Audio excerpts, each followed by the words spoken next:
Hello, everyone, and welcome to a new episode of the Rouge Rugby podcast. Joining me, as always, is Derek Brissett, and I am Stu Hardy. And we've got a lot to talk about, Derek. We've got this new competition starting up in BC. We've had the second round of the 2021 Sevens, a big announcement by Premier Rugby Sevens, as well as a big match coming up this weekend. But first of all, how are you? Oh man, not too bad.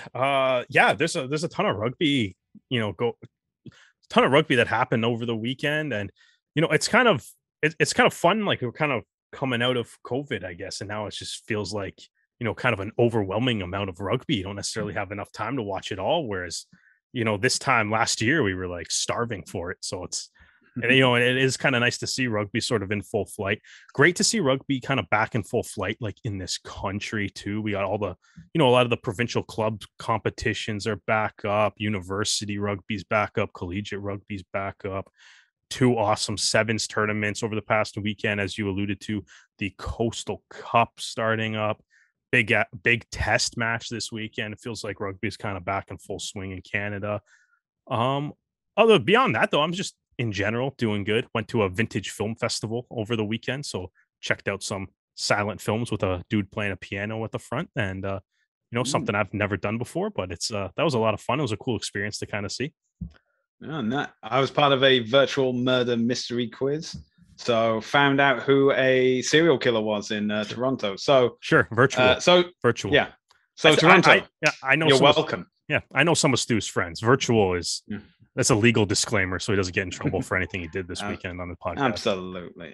Everything's above board with me. Yeah, exactly. Yeah. Look at that. Look at that innocent face. Yes, podcast listeners. Look at this innocent face. Yeah, the audio. I'm totally innocent. Yeah. Okay, let's get down to the meat and potatoes of this. We're going to start off with the new kids on the block, so to speak, out on the Pacific Coast with the Coastal Cup. We've had the first round, 3 games all played. So it was Crimson Tide 26, UVic 22, UBC got 34, while Trinity Western had 13, and Pacific Pride with the comeback victory 36-24 against Van East. And all the while this was going on, the Vancouver Wave were training with Canada. So, they weren't just resting on their laurels. They were making sure they were getting time in as well. Derek, as I mentioned, the Pacific Pride were a bit behind at halftime when it came up against Van East, and then produced a spectacular comeback. Were there any other first impressions and highlights that you want to point out? Yeah, I thought for the first week was really good. Obviously, only the UBC Trinity Western match was actually, I guess, available to be watched live. They put the stream up on YouTube, which is awesome. It was great to kind of see the level of competition. First game back, I believe, for a lot of these teams, a lot of these players playing in the competition. I thought the first week went really well. I liked the as kind of the build up came out. You got to see a little bit more of the league branding, that like Coastal Cup logo, the multicolor, kind of almost looks like a sunrise sort of thing. I'm not sure if that's exactly what they're going for, but that's how. But artistic interpretation is open, and I kind of viewed it as like a sunrise looking thing. Well, if you've seen the flag of British Columbia, that that the part of it is a sunrise, sun and moon. Yeah. So I get where the artistic license was being inspired from. Yeah, so it's like they got the website set up. It's good. I saw they got some basic stats from the weekend up already. Most of that is just linked to like who scored the points for all the teams. So I thought it was a great little opening weekend. It makes me kind of excited for the the rest of the competition. Doesn't hurt that there was some pretty exciting games being played. Obviously you mentioned that the Pacific Pride had a massive comeback over Van East, and so that's probably a really good sign for the Pacific Pride program. A couple MLR players bolstered the second half lineup. Guys like Nick Hildenbrand, Liam Murray, able to come in the second half. Crimson Tide over UVic, that was a tight game too. Ended up with a Crimson Tide winning the game on a try on the final play.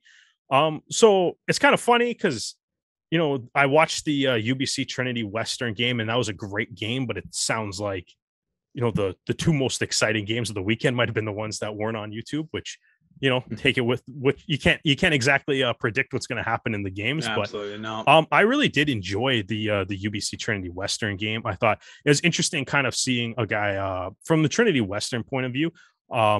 Very interesting seeing a guy like Giuseppe Toit on playing in the centers, because he's obviously he's going to Trinity Western doing like a master's degree, so he's able to play there. And it's like he's just clearly the best guy on that team. Which I mean, you would come to expect, because he's a full-fledged MLR player. He had a couple tries, a couple brilliant carries. Obviously too, like the guys on UBC looked like, like I said, he had a couple tries, and a few great carries, great tackles with ball in hand. A couple of the guys on UBC looked like they were having a bit of a problem defending him, which you'd probably expect given that he's captained an MLR team. So absolutely. Yeah, so it's a little bit of a good start for G. Unfortunately, though, despite his efforts, his squad did not come away with the win. UBC I thought was excellent over the course of the game. A couple guys I thought really stood out, one of which being like Isaac Kelly, their lock. I thought he had a brilliant game all over the pitch. Excellent work rate. They also kind of had him positioned out on the wing on a number of occasions too, able to kind of use he's got some great speed, some good ball carrying ability that helped lead to tries. There was a great play in the the UBC try to open the second half was excellent. They had the Toronto Arrows draft pick Bryce Warden had a nice carry, and Isaac Kelly just kind of waited off to the side of him, and Warden gave him a really nice offload that Kelly was able to use to open up a massive hole in the Trinity Western defense, and they were able to capitalize on that really quickly. I thought both teams did well. Kind of it is nice because it was both teams looked like they were very interested in holding on to the ball and playing with the ball in hand, which is always makes for fun, enjoyable viewing. I thought UBC over the course of the game kind of controlled. They were the better team, for sure. But I thought, Trinity Western got a couple shots in. Obviously, I mentioned Detroit had some success.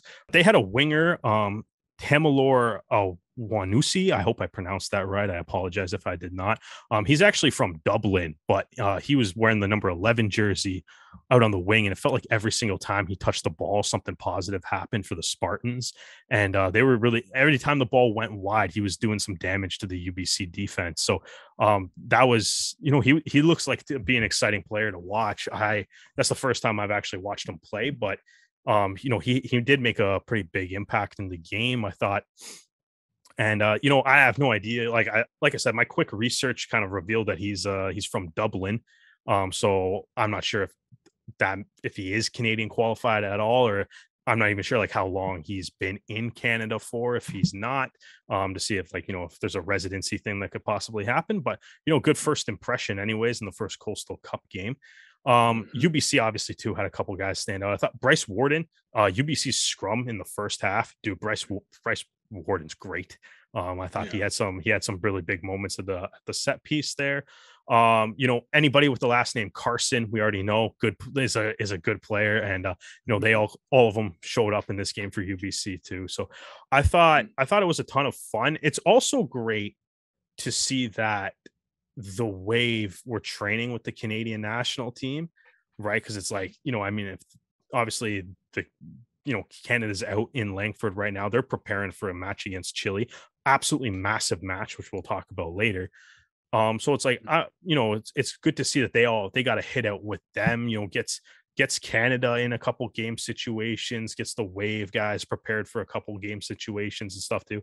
I think it's just an excellent way to kind of grow and develop the rugby community out in BC. And I'm looking forward to it. And as long as I hope they keep putting games on YouTube, even if it is just like one a week or whatever their capabilities allow them to do at this point in time, as the competition gets off and running. But as long as they're putting games on YouTube, man, I guarantee you I'll be watching them. Like I said, I think that's going to be the one great thing too, like the MLR draft coming up, at being one of, that's something that the MLR is definitely looking forward to doing. And they, had included Canadian players in it this year. And obviously seeing guys like Bryce Warden, who got drafted out of UBC, and you can see like the rest of the UBC squad, the rest of the Trinity Western squad.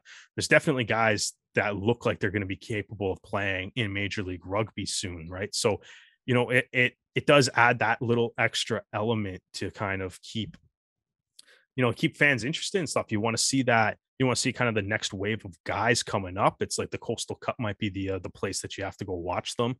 And same with any of the guys too. Like on the again, the games weren't broadcast, but it's like same with the guys on the Crimson Tide or Van East or UVic and the Pride, right? It's like those guys could all be like future MLR players or future or some future MLR players, current MLR players on those teams too, by the way.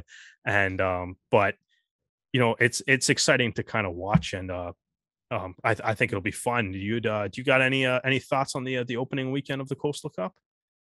Well, I think it's interesting that you mentioned Deceptoire, because I think a lot of people will say that, oh, who's your star player on your team, and people can in that for Trinity Western will immediately say like, oh, it's the Arrows captain. Yeah, but it's also the understanding of rugby that one player doesn't make a winning team. It's because that's the thing. It's like I would if I had to pick a player, I would pick Deceptoire over any of the Thunderbirds players, but the Thunderbirds were a better team. Oh, so, yeah.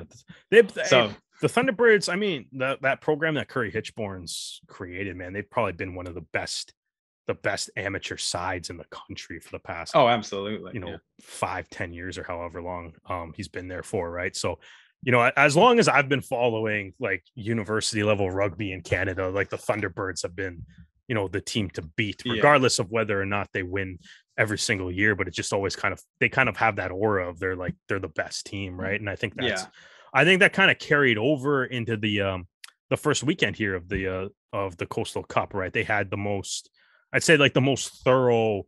I saw Curry Hitchborn kind of tweeting that there was definitely some things that UBC has to work on, and that's certainly true. But it's like I thought they had like the most like comprehensive victory of all the teams. As you kind of said, like Crimson Tide needed the try in the last minute of the game, and Pacific Pride, obviously had a huge comeback. Again, I haven't seen those games because they weren't available, but so it's tough to actually comment on the content of those games. But it seems like the UBC kind of went out and they were wire to wire winners, which doesn't seem like is what happened in the other two games. Yeah. But like, I think ultimately too, like, I think it's just great to see that, we're back to having rugby kind of at all levels, people getting back to playing competitively again. I think, just because I think we're kind of linking in like UVic, UBC and stuff in this. So bring it back a little closer to where we physically are here. OUA, obviously, they kicked off their season this week as well, right? So you had McMaster beat Trent 29-7. Brock, who is coached by Toronto Arrows Sean Windsor, they beat Western 13-12. Guelph, Corey Hector's squad, they beat Waterloo 74-7. And then Queens, which is the school that apparently you do have to go to if you want a captain. You have your choice. You either have to go to Queens or Trinity Western University, apparently. If you want to captain the Toronto Arrows in the future, they beat Toronto 74-0. So that was kind of the first week of OUA action kind of wrapped up. And I mean, like I said, I think the MLR draft being a thing has me way more interested in like OUA rugby, U Sports rugby in general, and certainly has me very interested in the Coastal Cup as well. And just knowing the fact that, hey, like, you don't have to get drafted too. You can just sign guys out of these competitions and stuff. And for the Coastal Cup especially, man, it looked like a really high quality, good level of play to start off their first weekend. So best of luck to everybody involved with the Coastal Cup, and I'm excited to follow the season through the rest of the fall here. Well, the next round of the Coastal Cup will begin this Friday when Trinity Western host Van East on October 1st. Then we have the Pacific Pride hosting UVic, and UBC hosting Vancouver Wave. unfortunately, on their fixtures and results page, they just have Vancouver, and I'm like, may have to narrow it down, guys. But anyway, that is for stuff that is yet to come. Let us focus back also on September 25th and 26th, where we have the second round of the Canada Sevens, and the 2021 World Sevens came to a close in Edmonton at the Commonwealth Stadium, the home of the Edmonton Elks. And it seems pretty. The more things change, the more they say the same. South Africa, the blitz box blitz through this competition. They have won every single game that they played. They didn't concede a single try in their pool stage, and it was only in the finals in which they didn't concede any against Hong Kong. They conceded one try against Kenya in the semifinals and two against Great Britain in the final. So speaking of which, that was South Africa, therefore became the 2021 World Sevens champions. It was Great Britain who finished second in Edmonton and Kenya third, with Canada finishing fourth.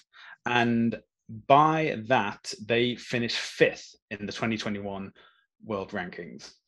Where do you think South Africa winning the 2021 World Seven Series ranks in the great pantheon of South African rugby victories? Oh, it's definitely up there with 2019 World Cup final, yeah, right. The 2021 Lions Tour, the 2009 Lions Tour as well. Yeah. The 2007, it's on the same level, if not higher. Yeah, but, exactly. It's all subjective. 95 World Cup, and then Edmonton Sevens tour stop, I think, is the yeah. In all honesty, though, it's like it's kind of funny that they're calling them like the champions and stuff. Just off of two events, and half the best teams in the world aren't there. But that is true. We did talk about this last week, but we did say you can only play the opposition that is in front of you. So it's just kind of funny. It's just to see all the South Africa champions stuff on social media and stuff. I just think it's kind of funny. A little bit of an asterisk / watered down championship this year, if anything. But obviously, we have to acknowledge that COVID-19 is still a global pandemic, and so for sure we are in the situation. I understand the reasoning for it. I just think it's funny. Yeah. But you know what? I think the probably like the best moments of this tournament, though, like Germany took down Great Britain and the United States. And we talked about that last week too, where it was like, what we just mentioned, right? It's like there is obviously a handful of the best teams in the world that aren't competing at this, but it opened the door for, teams like Germany, Jamaica, Mexico, Hong Kong to make appearances. And Germany kind of showed why, hey, maybe we need to be doing this a little bit more often, because, the whole, to quote Al Pacino, right? The whole any given Sunday, right? Like you can, like these teams that maybe don't get a chance to regularly play on the Sevens tour. It's like, you put the right squad together on the right day, the right opponent, and you can get some magical moments like we saw with Germany on the weekend, right? Absolutely. And we got to give credit to like the, let's say, lower ranked teams, because Jamaica, Mexico, Chile, and these are teams you're not expecting to see in every stage of like the World Sevens. They'll sometimes be a invitational team at a certain location. I think this was Jamaica's first foray into World Sevens competition. Yeah, it was it was their first one. Yeah, Jamaica and last week in Vancouver was their first ever like official tour stop. Yeah, and Mexico as well. Both the men and women's team coming in last minute to fill in for France, who pulled out. Speaking of like the women's team, the Fast Four finished in the exact same fashion. GB getting the victory over the United States, and Canada getting the victory over Mexico in the final. So, finishing third in the world for the women's team, not bad. Will brush over the fact it was out of 4 teams, but it is what it is. I think we can call him King Josiah Mora because, especially of his performance winning the UL Mark of Excellence for the weekend as well. Especially his try against Ireland in the quarterfinal was phenomenal to see. Yeah, no, he had his try or whatever. He had that unreal stiff arm to kind of fend off the 2 Irish defenders. That was amazing. I loved his shout out to Turf during his interview accepting that award too. Because that's a great program, and they're doing a lot of great work down there. So that was an exciting moment. I mean, a couple other ones that kind of stuck out. Thomas Isherwood, he had a hat trick against Mexico, so that was super cool. We'll be talking a little bit, I guess, about him in a couple moments too with this, or maybe I don't know. Well, I guess it depends where our Premier Sevens conversation actually goes if we bring up Mr. Isherwood. But he's going to be on the team, which is still the greatest name in the history of pro sports. Well, we're not going to go fully on to. We're going to stick with sevens in one way or another. Let's just leave it at that. Right. I just want to mention the fact that Jake Thiel put on his Twitter. He said, "4th place is pretty awesome, but this group is building for more. Can't wait to see what we accomplish over the next 3 years, building towards Paris 2024. Nothing like playing at home. Thank you, Edmonton." It is now. Fewer than 3 years until the next Olympics. So which is wild. And if memory serves, I'm so thrown off by the calendar. And so there's like a rugby. Yeah. There's a rugby sevens like World Cup mixed in there too. Like yes, that's supposed to be in South Africa next year, I believe.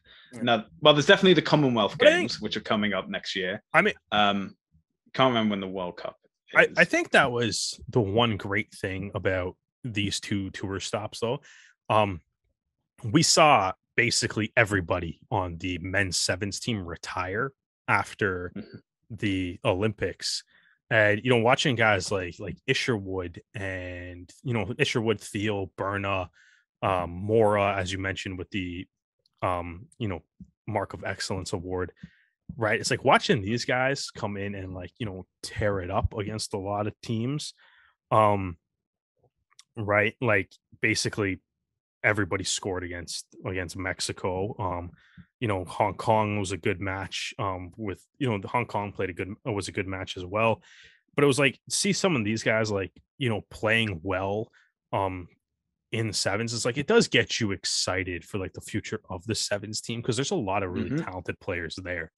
Despite the fact that we know legends like Nathan Hirayama may have retired, but it's like there is a little bit of the next wave of players looks to be incredibly talented and incredibly exciting. And I can't wait to see some more of what they all bring to the table as they keep on developing. Yeah. So I've just checked. It is supposed to be next year. Not only is it the Commonwealth sevens, but the World Cup sevens are due to take place in South Africa between the 9th and 11th of September. And from what I gather, it's similar to the 15s World Cup in that teams have automatically been allocated positions based on where they finished in the previous World Cup. However, for the men's it's 16. For the women's, it's 11 teams. Will only be decided by continental championships, and qualification places will no longer be allocated from the World Rugby Sevens series, which is interesting to say the least. That said, I believe that is also the format for the Parisian Olympics in 2024 as well. It'll just be through regional competitions and not the World Sevens. And that's the thing. You know me, I hearken on every single time of you got to get young boys playing. You got to get fresh blood into the side. This is now the time to do it. And if we can see incredible achievements like Josiah Moore and Jake Thiel over the weekend, then we definitely have something positive to look forward to. But one sevens competition that we don't have to wait for till next year is the Premier Rugby Sevens, which is going to have its inaugural event on October 9th. And, as we mentioned, the team is the greatest team name ever, but that's not the only team. There are also the experts, the headliners, the loggerheads, the locals, and for our Canadian listeners, the loonies as well, which I think is the greatest team name of all time. And they have a Mighty Ducks reference as their Twitter bio. So I mean, I know. So you said on your Twitter, I'm all aboard the loonies tree. And that's all you have to do to win my heart. You just make a Mighty Ducks reference, and I like you. That's all. It's just that simple. Yeah, but one of the big news, especially for Canadians coming out from Premier Rugby Sevens, is that they will have a deal with TSN for their inaugural competition. So how this works out is that the competition is scheduled to be between 10 a.m. and 6 p.m. So from 10 a.m. to 4 p.m. Eastern time, the action will be on tsn.ca or the TSN app, and then 4 to 6 p.m. So basically all of the championship deciding games as well as the presentation ceremonies will be on TSN4. Yeah, it's going to be, so the broadcast on TSN4 will start at 4, and based on the schedule that the Premier Sevens has on their website, that's going to be 10 minutes of what I'm assuming is going to be like intro and recap of the event up until that point. The women's consolation final, so the bronze medal game, but they're calling it a consolation final, and then the men's consolation final, followed by the women's final, and the men's final would be the 4 games that you're going to see over that 2-hour window. And the thing of being like Arrows fans, we've known the TSN can be a bit tricky. It only gets announced just before that, this match will be on TSN2, but this match will be on TSN. This is 2 weeks, though. This is 2 weeks. Yeah, I know. This is strange. I was expecting to get this 30 minutes before the competition started. What's going on here, guys? Come on. Hey, the United Rugby Championship did that to everybody. It was just kind of like, oh, hey, it's on Sportsnet. Canada. Anyway, but speaking of TSN, because it's also been announced that the Canadian men's 15 team will continue their contract with Premier Sports, and that the series against Chile will be on the Premier Sports app or website. Again, it's $15 to get the 2 games. So 18 in the money that we actually care about. Yeah. 18 with the Queen's face on it. But this is interesting. So we have one competition, which is based in the United States, that will be on TSN. And we have one competition with the men's national team that will be on this separate entity altogether, this over-the-top provider, which is Premier Sports. And some people have obviously noticed this and have made comments on social media. And the way I see it is, this is a pain. I'm not going to deny that it is going to be much easier to have everything on one channel. However, I feel that because it's a US-based competition, they've already sorted out their main TV money contract with Fox Sports 2. So for Premier Rugby Sevens, they can then have the flexibility, I say, to then put it onto a broadcaster of the range of TSN without having to worry about recouping losses, because the money from Fox Sports will cover that for them. For the men's national team, we've had this conversation before when they were playing the USA, and that was on Premier Sports, of, is it justified in having this? Now, I still think that this could be like a long-term investment plan. It seems that now that the United Rugby Championship isn't on DAZN anymore, DAZN doesn't really have any rugby content besides what I believe is going to be the Six Nations, and even that I'm kind of dubious about. But who knows? The streaming landscape seems to be changing quite a bit up in Canada here. Exactly. And Premier Sports does have a track record, especially outside of Europe with hosting all the rugby competitions as well. So it may be a case that if entities are willing to host these, they just need to find the confidence from the public to be able to pay for it. So would you be willing to pay $18 for 2 games? And if you are, would you therefore be willing to pay, I don't know, something about like $20 a month to get all of the rugby content from Europe, the rugby championship, maybe Super Rugby as well? It's hard to tell. I can understand how this can be frustrating to a lot of rugby fans to not have it on TSN or Sportsnet or an established You're talking broadcaster. about the test match, right? Yeah, the Make test sure I'm match. following your train of thought here. Yeah. Okay, yeah. So I can understand how, I mean, because the argument as well is like, oh, we have the Arrows on TSN. Why can't we have the national team on TSN as well? But at the same time, is that if this is a long-term plan, and it can be a case of that we have all international rugby or non-North American rugby on one channel or one provider, then it'll be worth it in the long run. But like, I mean, okay, I have some thoughts on this, but so you kind of started your point with being like, it can be a pain in the ass, is what you kind of said to start. What exactly are like, do you think is a pain in the ass about just, is it just like the rugby's all spread out through everything? I'm just like, what do you mean by you think it's a pain in the ass? So basically, if you compare it to like, say, in the UK now, if you wanted to watch like the Premiership and the URC, you would need to get Premier Sports for the URC, and you would then also need to get BT Sports for the Premiership as well. So you're already paying for 2 providers just to get rugby content.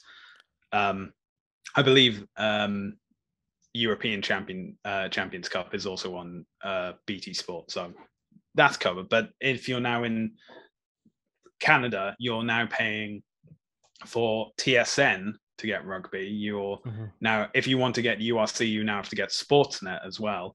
And on top of that, if you want to see your national team play, you have to pay for another over-the-top video on demand provider.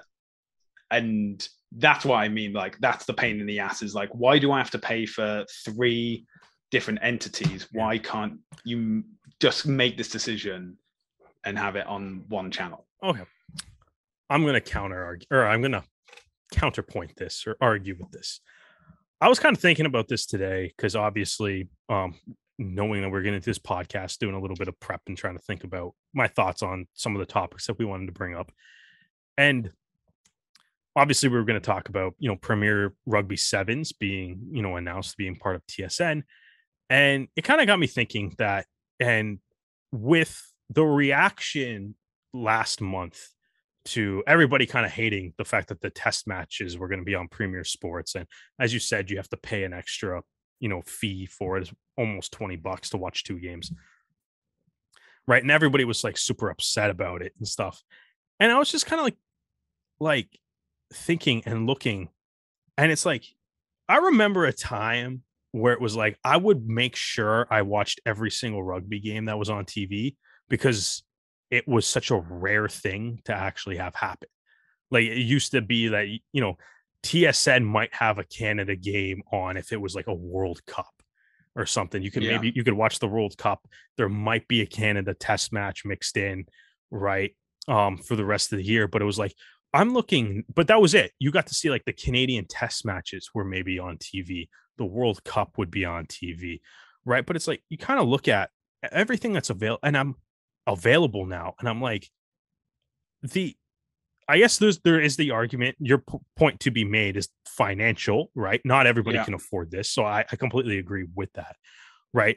But like, if you're a Canadian rugby fan, like, look at what is coming up, right? Or look at the past 4 weeks. Let's say the past 2 weeks, and then the next 2 weeks, we'll go into like the end of the test series, right?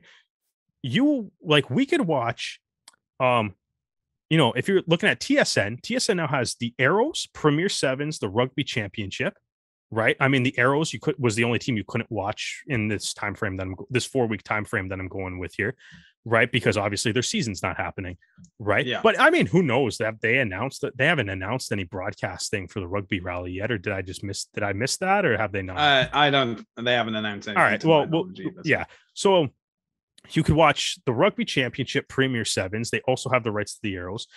Sportsnet has the United Rugby Championship, the Premiership, which I think combined for like 14 games this weekend that are all available on Sportsnet. Right. The only other times, like, I just kind of counted. I think it was around 14 total. Yes. 13. Right? Yeah. Plus, if you want to too, there's the Super League and the NRL on there. If league is your jam, like also TSN also has the AFL, right? The shout out to Melbourne for ending that crazy drought. I hope the Leafs can follow suit with you guys soon.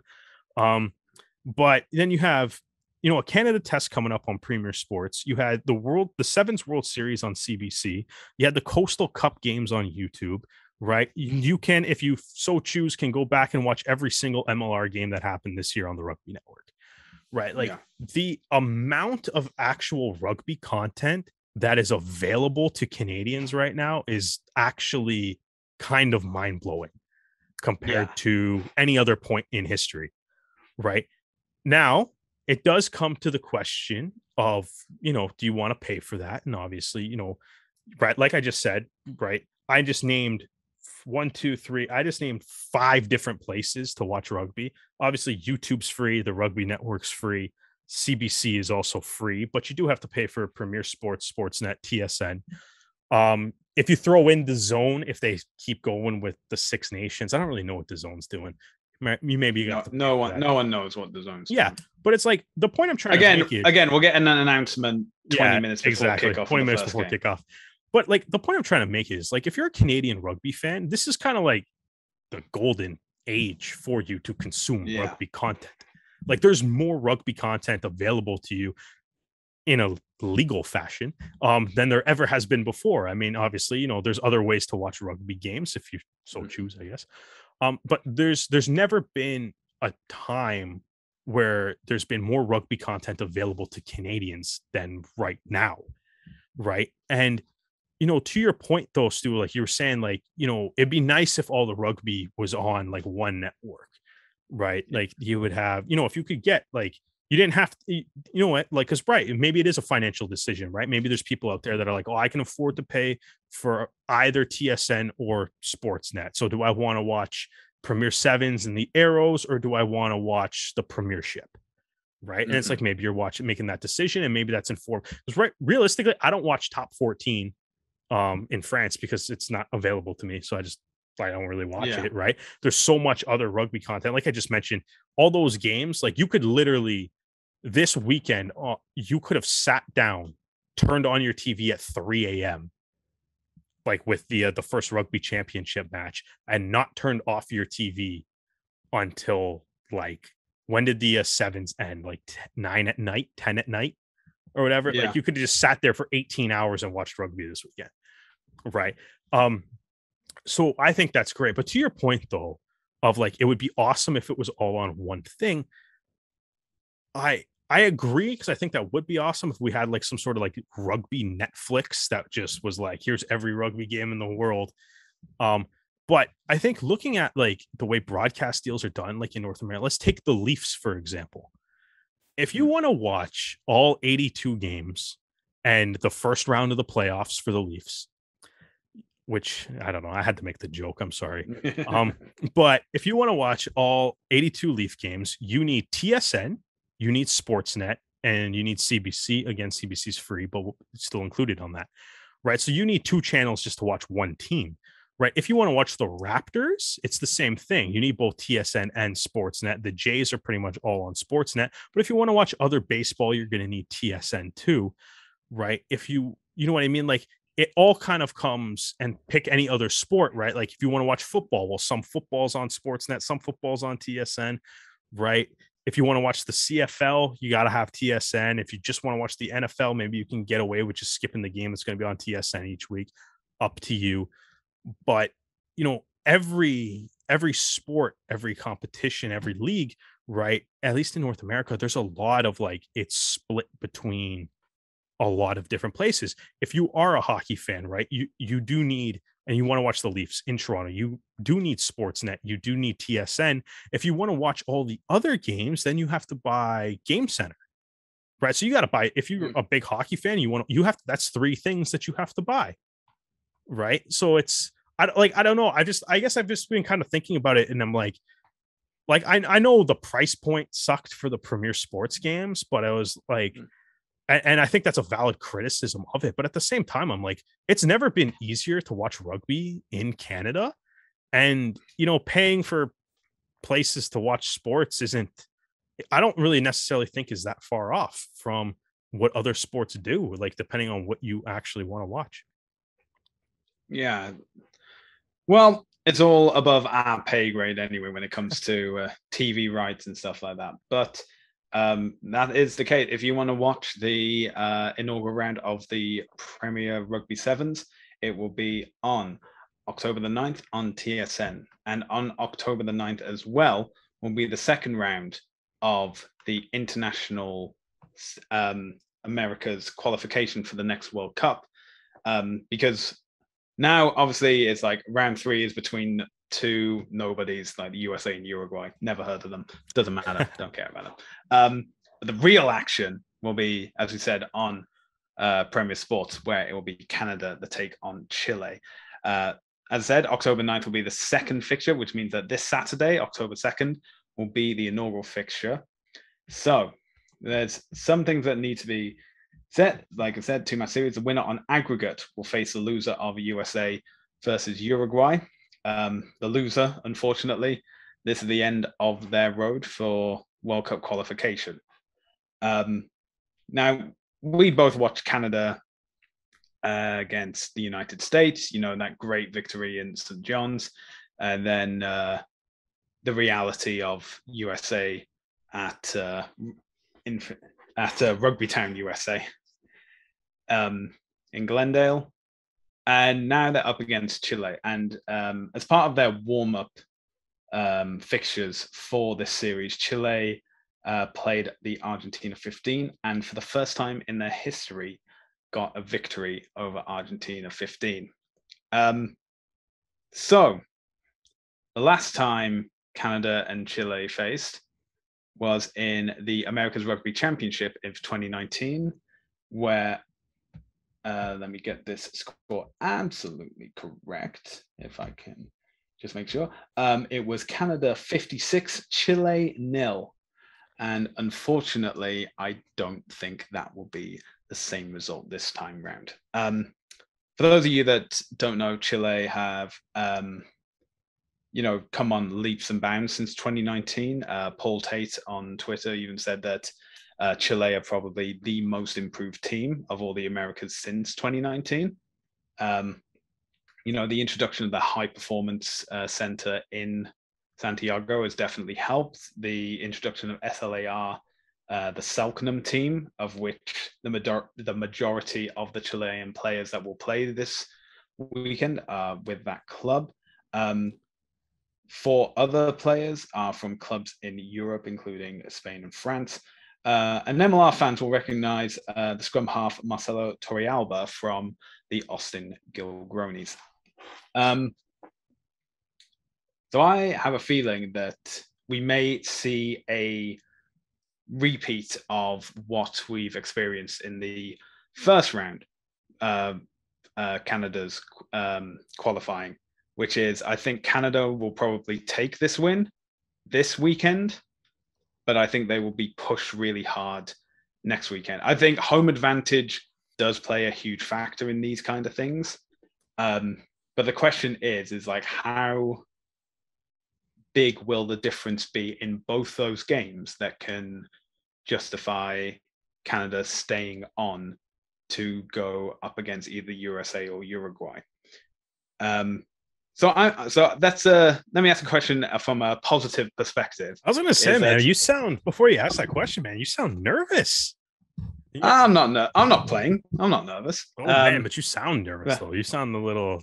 I You look, This I know is you've so been I know like you've been a big fan of Chile though. So like is it like yeah. what about them gives you like concern? Like is there something in their style of play or like I think what have they done? Because it's kind of blown my mind because of how much everyone's saying that they've improved, and it's like they've done all this like in a pandemic too, yeah. right? Like you know what I mean. So it's like how much better have they gone? Obviously, I mean they beat Argentina 15, which is a a strong feat from Canada and the United States, even. So it's Yeah. like so what makes Chile scary that we didn't necessarily see 2 years ago when Kainoa Lloyd scored a hat trick and we Canada won 56-0.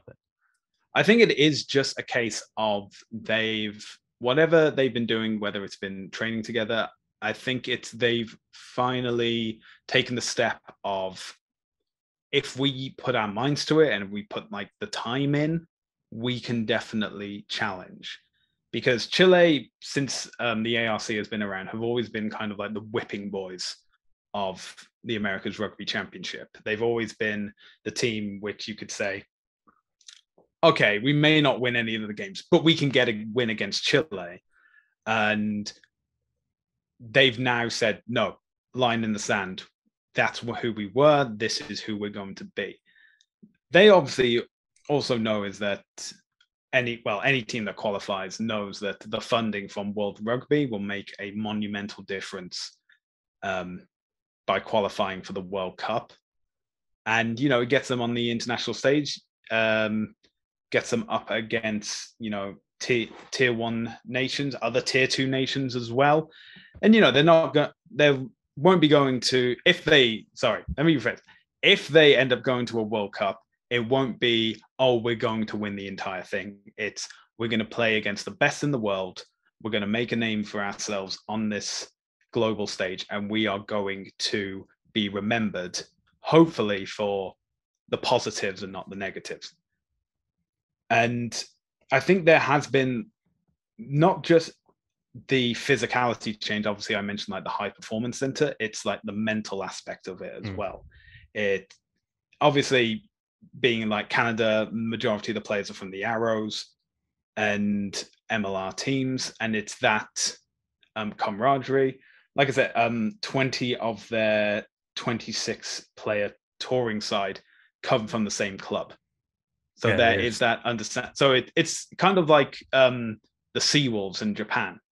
Is that if you they have all just play together, yeah, if you play together long enough and you play in like the same formations, you're going to know who to rely on. You're not going to know who to trust. You're going to know who's going to be in the right position at the right time. And yeah, I'd say it's a meteoric rise. Obviously, the South American Four Nations last year was all done under 15s, so like no caps awarded, so no rankings changed and stuff like that. But at the same time, they pushed Uruguay. They beat Brazil. They pushed Argentina 15. Then they beat Uruguay as well, and now they've beaten the team that they couldn't beat last year in Argentina 15, and they very nearly beat Uruguay. So it could have very well been the USA versus Chile this weekend. So, that's what I mean. I'm not saying Canada are going to automatically lose. I'm saying that if you think this is the same Chile as 2019, then you're going to lose. You have to take Chile seriously. And that's what I want Canada to do this weekend. Well, I'm certain that they are taking this seriously. I think the one big thing with this, right? This is probably one of the biggest matches that Canada has played in the past 4 years ish, right? I mean, barring like the repechage tournament. This is, this home and home series, right? Like this is a do or die series, right? Like the winner of this series gets to move on to play the loser of USA Uruguay, which basically by winning the series, you guarantee that you can at least get to the repechage tournament is essentially what you do.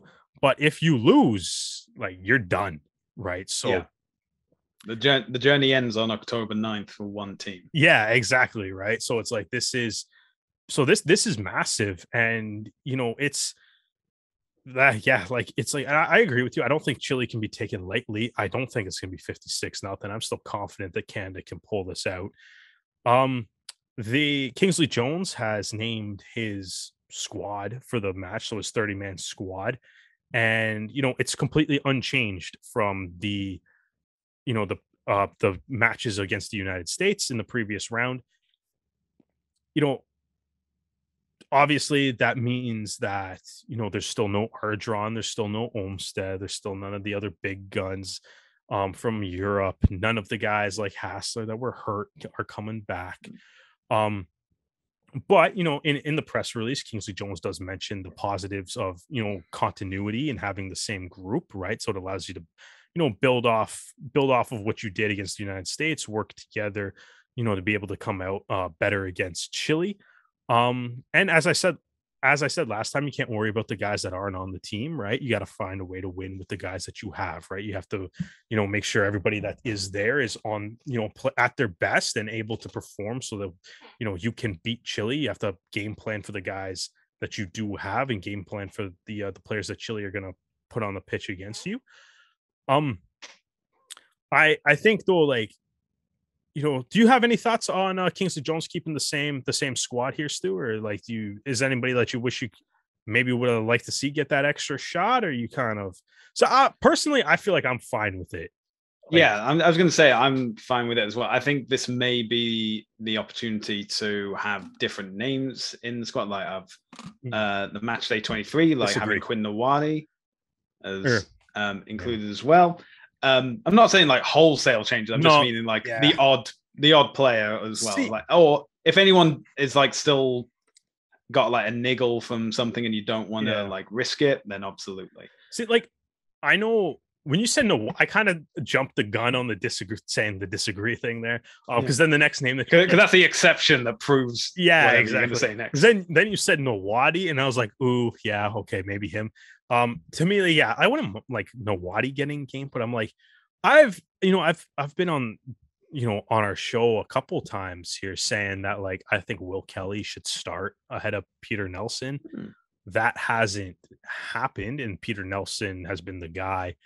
And I still really like Will Kelly, but I think going into this game, like I just said, it's a do or die, right? And I feel like maybe you got to go with that more experienced guy in there, to be honest. So I think maybe you got to give it to Nelson and stuff. To be honest, like, maybe I get your thoughts on this too. I don't think, knowing that Kingsley Jones hasn't changed the 30-man squad, I don't think the match day 23 is going to look much different than against the United States. What are your thoughts on that?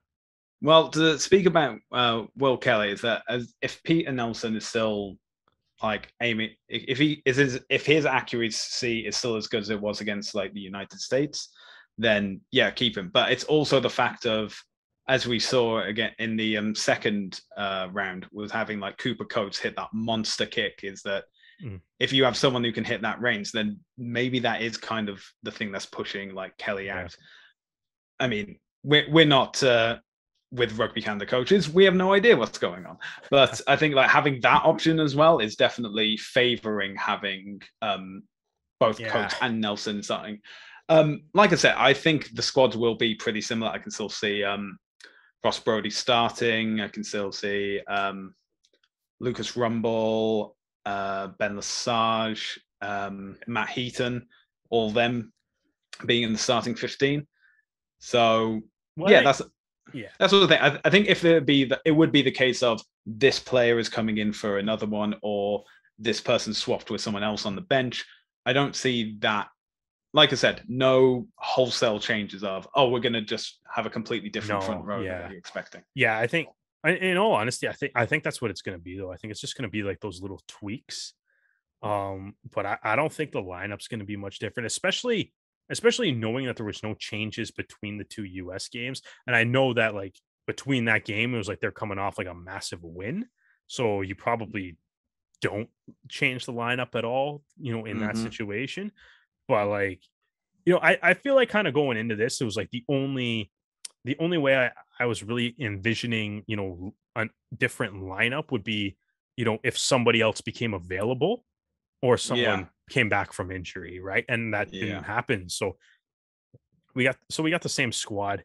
I think kind of going forward though, like, obviously it's a massive game. Like, what do you want to see out of Canada? Like, what do you think they got to do in order to beat Chile on Saturday? I thought, especially from their like second game against the US, their defense was very lacking, and there didn't seem to be a alternative strategy. It just seemed Yeah. to be that even if everything's An going alternative strategy to the defense or in general? an alternative strategy to the box kicks. Yeah. Okay. That's all right. We're on the same page. Yeah, exactly. As in, it just felt that it's like no matter whether you're winning by 50 or losing by 50, just box kick it away. And it's like, if the other team knows that whatever you're going to do is going to be a box kick, they're going to prepare for a box kick. And if it doesn't matter how quick that box kick's going to come. Hey, that's how Ruben de Haas scored a try block. Yeah, exactly. Kick, right? So, I think I said it last time we were talking about, I guess probably would have been like the episode after Canada lost the United States. But you know what I mean? Like, I don't have an issue with the box kick as a tactic at all. I think it works. I think it works. I think it's shown to work. South Africa won a World Cup using it. I think Rugby Pass posted like a meme of like a PlayStation controller, and it was like the square button was like all worn out, and all the other, and it was like a Springbok logo on the controller, and it was like, pass, go out wide or something. Yeah, and like extra run, triangle. Yeah, extra run, and then like the square button was like completely worn out, and it just said box kick. Yeah, I was like, I saw that as well. But so I thought it was kind of funny. But I'm like, I mean, I know they lost on the weekend, but like, it works for South Africa, right? But they got South Africa, as you kind of said, they got the defense to do it, and they got a couple guys that are really good underneath the high ball, really good on kick chase. And I think it's a viable way to win a rugby game. But I think the issue against the United States to me was that it was done, far too often. As you kind of mentioned, predictably. But also I think your biggest thing was like there didn't seem like there was no plan B, or it didn't look like there was a plan B. Right. And I think I do kind of think that that's got to be something that is in place. It's like, I'm fine. Like, if you come out the gate at the start of the game and it's box kick chase, because it worked. It did work in the first game against the United States. It worked like pretty effectively at a lot of points in that game. Maybe the Newfoundland wind was kind of contributing to that, but it was working. And I think what I would want to see in this game against Chile is like, if they come out the gate and it's like, box kick, awesome. If it's working, you can keep at it. But if it's not working, like, you gotta change. Yeah, exactly. It's time to pull up the plan B thing, right?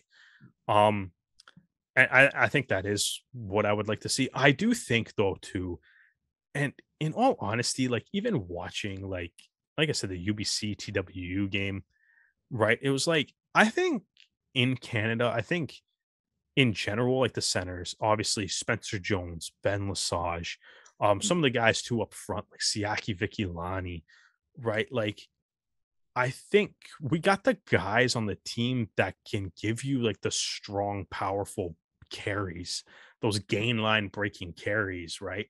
Like Canada has the personnel that can do that. Right. So it's like, I don't want to necessarily see the box kick completely eliminated from the game, but it's like, I would like to see a little bit more of, don't be afraid to play with the ball in your hands a little bit. Yeah. Right. And it's like, because I think you do have the personnel that can get through that line. I think the other big thing too is like, like just, obviously like kind of stay on your toes, be aware of what Chile can do.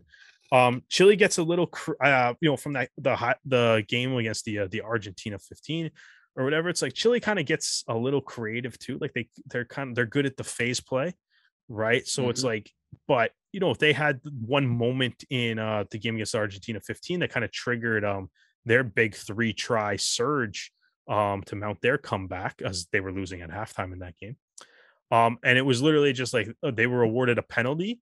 They lined up, making it look like they were going to kick for the corner, and then at the last minute, they just kicked it to the opposite side of the field where there's just the Chilean winger waiting for the ball, Yeah. right? Because completely undefended, right? So it's like they are, they're a team that is capable of kind of thinking quickly, right? So like you got to kind of stay on your toes, but like I said, it's like just make sure. I think that's kind of my biggest thing, right? Because it's like I think the set piece is going to be interesting. I want to see, like, obviously, who can win that matchup. I think that's going to be a big point in this game, right? The lineouts in the second game against the United States were horrendous, Oh right? God, don't remind me. Oh, I know. I kind of wanted to block it out too. And I was just like, there was something else. I was just kind of thinking like there was something else I wanted to mention in this. And then I was like, right, this the lineup thing. Right. You get into the set piece though. So it's like I think so hopefully that gets all shored up. But yeah, I think my biggest thing though is just, and I think right, like I thought guys like Rumball, Heaton, oh my God, they're great at the breakdown.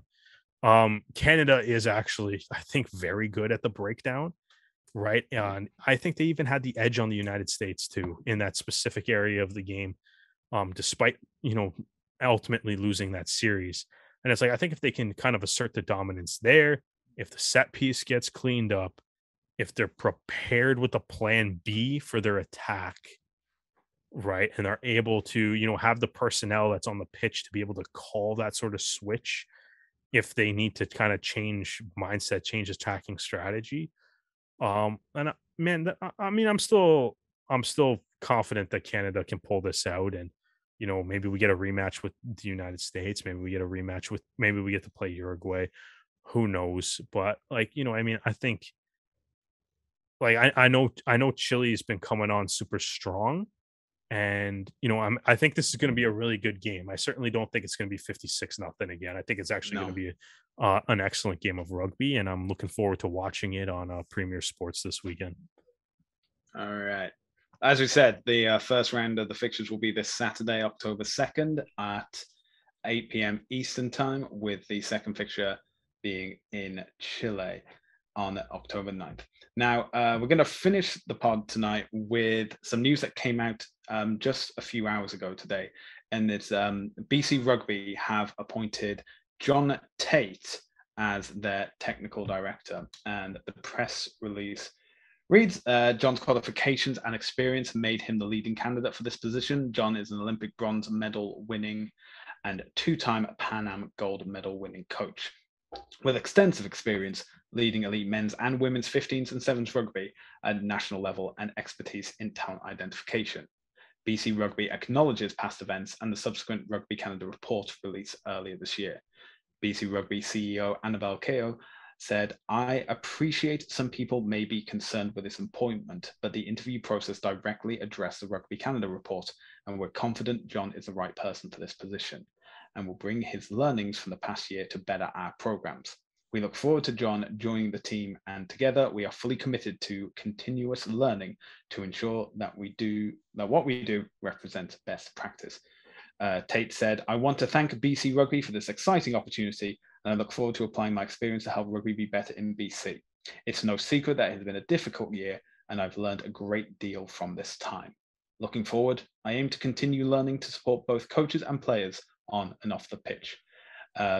BC Rugby has also said in the press release that they strive towards the highest standards of performance and conduct and requires all employees of BC Rugby to lead by example, as articled in their code of conduct. At the same time, they also say BC Rugby will invest in the professional development of all staff over the next 6 months, completing respect in sport training, as well as training that will help us create a culture that reflects our values of safety, integrity, respect, and inclusion. The respect in sport training will be completed by all staff by the end of October. So we obviously are all very well aware of John Tate over the past year. Yep. It's with regard to the women's sevens. At the same time, the report found him not guilty, and then he volunteered to step down because they considered his position untenable. So I can understand that I think BC Rugby addressing Yeah, the elephant in the room in the press release you definitely have to. helped. You had to. I mean, of rugby institutions doing press releases, it's miles above Exeter. That so they're they are acknowledging it as well. They were also, I think, including this commitment to the respect in sport as well is there to not only improve all of the coaching staff that are in place, but also to show that this isn't just we've just hired him, he's so great, Yeah. and we're going to brush everything under the rug. His appointment's already been congratulated on social media. Yeah, there's been a lot of support on social media for the hiring, which which quite frankly is to be expected. Um, I I do like the fact that BC Rugby did acknowledge like everything that's happened over the past year. It does. I think the most fascinating thing with this is BC Rugby makes it sound like they've obviously read the report in part of the hiring process for Jonte, which is something that hasn't been made public at all yet. So we can't comment on what's actually in that report, but obviously what's in that report did not dissuade them from wanting to hire John Tate, right? Who obviously does have quite the resume up until the scandal that's kind of rocked Rugby Canada for this year. And because of that, the whole thing, it's like this is probably a major news story. John Tate's the technical director for Rugby BC, and it looks like from some of the social media reaction, it's generally been positive so far. And like I said, it's like BC Rugby has read that report and seems to looks to believe that there's nothing in that report that does it make them think that this is the best decision for BC Rugby as an organization as a whole. So it is a bit of a fascinating development in the whole thing. And, I still do wonder if we'll ever actually get to see what did happen there. But, I guess John Tate is moving on from Rugby Canada now, and, we'll continue to work in, that high performance rugby with the BC Rugby Union. Okay, we're gonna end the pod here. Thank you so much for joining us. If you want to follow any of our previous episodes, you can find us on YouTube and Spotify at the Rouge Rugby. You can also follow us on all our social media channels as well. So Facebook, Twitter, Instagram, again, at the Rouge Rugby. Derek, what are your social media interactions? Yeah, at La Rouge Rugby is obviously the podcast one. I mean, I barely touched that. That used to be all Dan. Now it's kind of all Stu. But if you send something to them, they'll show it to me, I'm sure.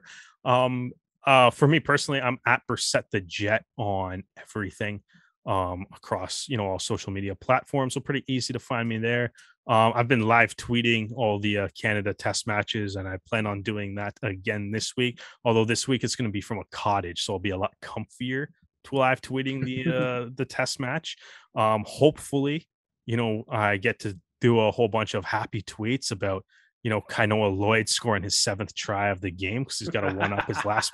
He's got to one up his last performance against. Of course. Yeah, exactly. Right. And it's like, hopefully, it's not followed by some Chilean player scoring his 9th try of the game.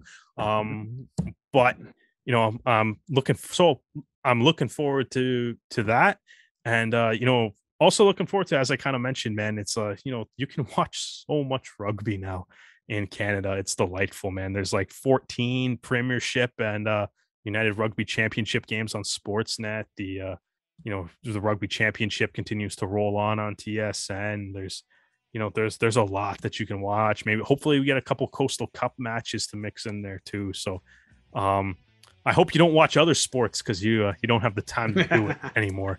It's all you can cancel the Netflix subscription. I'm making it sound like medicine. I can't talk. It's the end of the episode. It's been a while. It's been a long day. I worked and then recorded this. But yeah, you can cancel the Netflix subscription, the Amazon Prime one, because all you have is time to watch rugby now. So exactly. It's a great thing. And you can follow me on social media, Twitter and Instagram, Hardman, spelled H4RDMAN. Okay, so that is everything for tonight. Again, thank you so much for joining us, and we look forward to seeing you next time.